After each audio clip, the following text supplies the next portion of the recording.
네, 생소하거나 잘 모르고 넘어가기 쉬운 시사 용어들을 알기 쉽게 풀어보는 시간입니다. 신박한 시사 사전 시간인데요. 소셜랩 접경지대의 조형근 소장과 함께합니다. 어서 오세요. 예, 안녕하십니까. 네, 자, 오늘은 어떤 주제인가요? 예, 사회주택으로 뽑아봤습니다. 사회주택, 요즘 조금씩 뉴스에서 나오는 개념이긴 한데 좀 생소한 개념이긴 해요. 우리가 이제 오히려 공공임대주택 이런 얘기를 많이 하는데 그 비슷한 이야기라고 이해를 하면 되나요? 어때요? 예, 사회주택이란 말 자체는 조금 낯설죠. 예, 넓은 의미로 보면 사회주택이라는 것은 공공임대주택 같이 정부나 LH 같은 공기업이 지은 주택도 포함합니다. 대체로 서구 쪽에서는 이렇게 분류를 하는 것 같고요. 그런데 이제 공공임대주택하고 구별되는 좁은 의미의 사회주택은 사회적 협동조합이라든지 아니면 사회적 기업, 비영리 법인처럼 사회적 경제주체라고 부르죠. 네. 이분들이 이제 정부 공공의 지원을 받아서 짓는 주택이다 이렇게 볼 수 있겠습니다. 사회적 경제주체의 재원으로 지으니까 정부 입장에선 재정이 절약이 됩니다. 네. 또 사회적 경제주체 입장에선 정부로부터 토지 임차나 자금 융자, 조세 감면 등 혜택을 얻으니까 사업비를 줄일 수 있고요. 네. 거주민 입장에서는 상대적으로 싼 임대료에 장기간 거주가 가능하다는 장점이 있죠. 실제로는 이제 매우 다양한 유형이 있습니다. 그래서 그냥 임대주택이라고만 볼 수는 없는 다양한 소유 임대 방식을 추구할 수도 있고요. 네. 또 그냥 집을 공급한다라는 것보다는 주거와 공동체 생활, 나아가 경제 활동까지 결합하려는 목적을 담는 경우가 많습니다. 아쉽게도 한국에는 아직까지 사회적 주택 관련 법률이 없고요. 실제 지어진 사회주택도 얼마 없습니다. 좀 뒤처진 편이죠. 지금 말씀 듣다 보니까 8, 90년대 이제 그 좀 나왔던 직장 주택 조합이나 이런 것도 아니고. 예, 그거하고도 다르죠. 그러니까 어떤 공동체 활동을 기반으로 하면서 거기서 맞습니다. 이제 주택을 같이 어떤 협동조합 개념으로 접근해 들어가는 이런 걸로 이해를 하면 되겠는데. 그러니까 공공임대하고는 그럼 좀 여러 가지 점에서 좀 유연하게 그러니까 그 접근할 수가 있겠네요. 예, 그렇습니다. 면적이나 입지 요건 이런 게 아무래도 더 유연하고요. 네. 공공임대주택이 아무래도 주거복지 그 측면에서 주거 약자에 대해서 복지 제공 목적이 크죠. 그렇죠. 그래서 이제 다양한 주거 욕구 충족에는 아무래도 좀 부족한 면이 있는데요. 그런 점을 좀 보완하자는 방안이 사회주택이다 이렇게 이해하시면 그러면 되겠고요. 공공임대주택보다는 그 대상의 폭이 훨씬 더 넓다 이렇게 보면 되는 건가요? 네, 그렇습니다. 뭐 그렇긴 한데 또 이제 그 중에는 공공임대는 주거 약자 취약계층용이고 사회주택은 중산층용이다. 이렇게 생각하시는 경우도 있는데 원래 사회주택 취지는 그렇지는 않고요. 국내에서 사회주택 관련으로는 최초로 명문화된 규정이 2015년에 제정된 서울특별시 사회주택 활성화 지원 등에 관한 조례거든요. 여기 보면 사회주택이란 사회경제적 약자를 대상으로 한다라고 정리가 돼 있습니다. 그래서 사회주택의 기원도 역시 그런데요. 대개 19세기 초중반 서구의 유토피아 사회주의 운동에서 그 기원을 찾습니다. 영국의 로버트 오웬이라는 분이 만든 뉴 라나크라든지 아니면 프랑스의 샤를 푸리에가 제안한 빨랑스테르 같은 구상이 대표적인데요. 모두 당시 비참하게 짝이 없던 노동자들의 주거 문제를 해결하려던 구상과 결합되어 있죠. 이게 교과서에 나오는 이른바 공상적 사회주의자. 예. 이 사람들이 얘기하는 거죠? 예, 맞습니다. 네. 근데 이런 게 정말로 그럼 실행이 된 적이 있었어요? 예, 뉴 라나크는 실제로 만들어졌습니다. 오웬이 1800년에 만든 공동체인데요. 방직 공장, 노동자 주거시설, 유치원, 학교 등을 모두 갖추고 있습니다.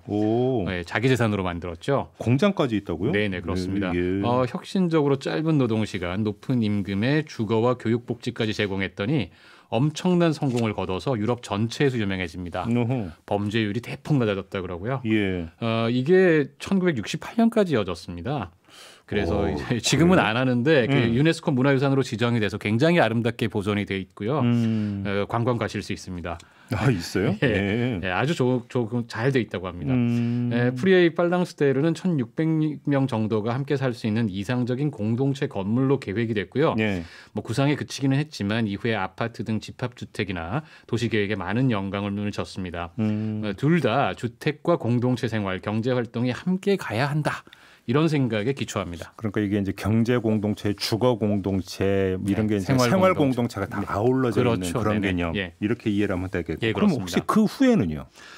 이게 이제 그 19세기 초중반이니까 뭐 급속한 산업화 도시화죠.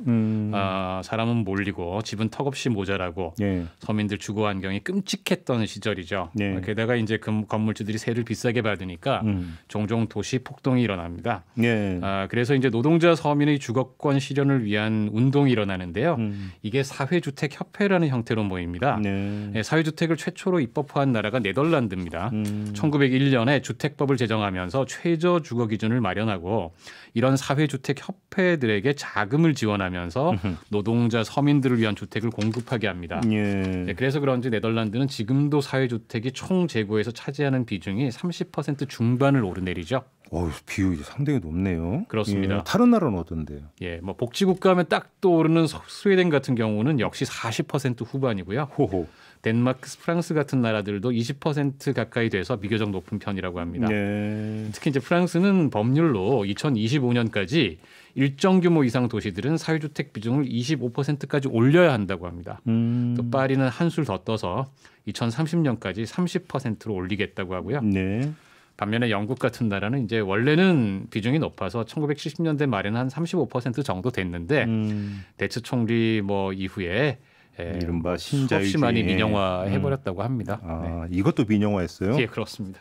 그래. 우리나라는 어느 정도 돼요? 아까 넓은 의미로 봤을 때는 공공임대주택도 사회주택에 포함된다 이렇게 말씀을 드렸죠. 예, 그 기준으로 보면 2019년 현재 총주택 재고 중에 7.6%라고 합니다. 한참 뭐 비교가 예전보다는 늘긴 했는데 사회주택 선진국들에 비하면 여전히 적죠. 또 뭐 공공임대를 뺀 좁은 의미의 사회주택은 아주 적습니다. 네. 2018년에 발표한 정부의 주거복지 로드맵을 보면 공공임대는 60만 호를 짓겠다고 했거든요. 네. 사회주택은 2,000호 짓겠다고 돼 있습니다. 지금 5191님이 그 문자 주셨는데 사회주택이라는 게 공산주의 주택 아니냐 이런 지금 문자를 주셨는데 그러면 지금 이렇게 숫자 말고 좀 네네. 예를 좀 들어주세요. 어떤 경우가 있는 겁니까? 예, 꽤 있습니다. 우리나라의 소규모 사례가 제법 있는데요. 네. 서울 성미산 마을에 제법 유명해졌죠. 이 상암동 바로 옆인데. 네네 맞습니다. 소통이 행복한 주택 줄여서 소행주라고 흔히 부르죠. 서울시 땅을 임대해서 집을 짓고 9가구가 한 건물에서 살죠. 청년 주거 문제 해결을 위한 단체 민달팽이 유니온이 출자하고 또 후원을 받아서 만든 다가구 주택 달팽이 집 사례도 있고요. 이게 워낙 유명한 집이고요. 예, 그렇습니다. 둘 다 협동조합으로 만들어서 건물을 짓고 주민들이 조합원이 되죠. 또 활발한 공동체 활동이 이루어지고요. 전국적으로 이런 소규모 시도들은 찾아보면 꽤 있습니다.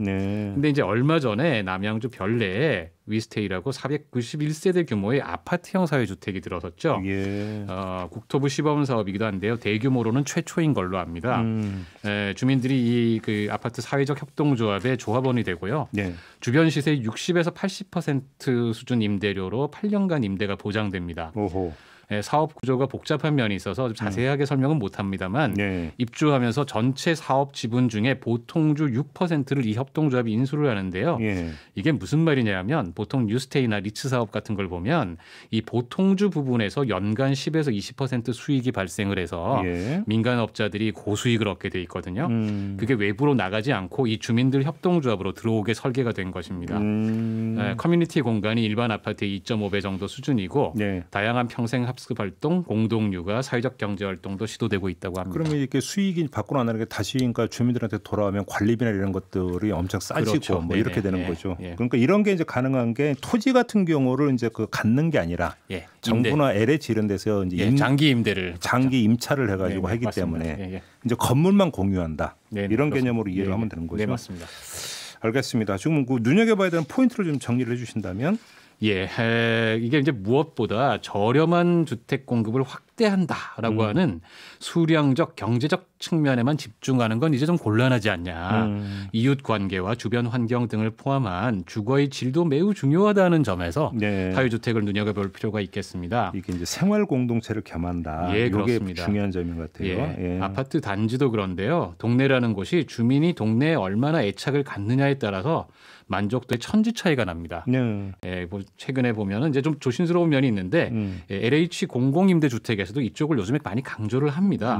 그래서 지금 사회주택이 필요하다는 주장이 기존 공공임대주택은 이제 그만 짓고 사회주택으로 대체하자 이런 주장이 결코 아닙니다. 예. 오히려 보완제라고 보시는 게 맞을 것 같고요. 네. 공공임대주택은 앞으로도 많이 지어야죠. 또 공공임대주택도 사회주택의 문제의식을 적극적으로 받아들일 필요가 있습니다. 네. 다만 공공임대주택은 아무래도 수요자의 다양한 요구에 유연하게 대응하기에는 좀 부족한 면이 있죠. 그렇죠. 제가 조금 전에 뭐 저기 청취자분께서 그 공산주의 아니냐 네. 이런 얘기하셨다고 그랬는데 그렇지 않고요. 굉장히 유형이 다양해서요. 네. 일본 같은 경우는 사회주택이 그 협동조합으로 하긴 하는데 네. 협동조합 자체에는 법인격이 사실은 없고 주민들이 지분을 소유하는 형태들이 있습니다. 네. 그렇게 되면 사실은 그건 소유 개념이죠. 예, 한국에서도 사실은 이제 지분 정립형, 지분 공유형 같이 소유 개념의 사회주택을 만들어야 된다 이런 논의도 지금 하고 있습니다.